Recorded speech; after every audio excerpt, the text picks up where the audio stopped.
महाराष्ट्राला जर पुढे न्यायचं असेल तर मागच्या 5-7 वर्षामध्ये जे सुडाचं राजकारण या राज्यामध्ये केलं त्याची सुरुवात आम्ही केली नाही।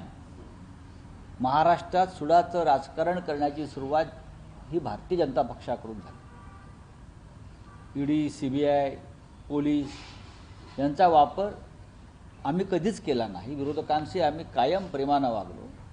बाळासाहेब ठाकरे असतील, हिंदुहृदय सम्राट किंवा यशवंतराव चव्हाणांचा वारसा या महाराष्ट्राला लाभलेला आहे। विरोधकांशी कसं वागावं हे आम्हाला चांगलं माहिती आहे, पण ही सुरुवात त्या राज्यामध्ये झाली सुडाच्या राजकारणाची, यंत्रणांचा गैरवापर करून विरोधकांना नामोहरम करण्याची, विरोधकांच्या कुटुंबापर्यंत पोहोचण्याची, त्यांना तुरुंगात सडवण्याची ही परंपरा केंद्रात आणि राज्यामध्ये भारतीय जनता पक्षाने सुरू केली आणि त्यामुळेच अनेक पक्ष फुटले।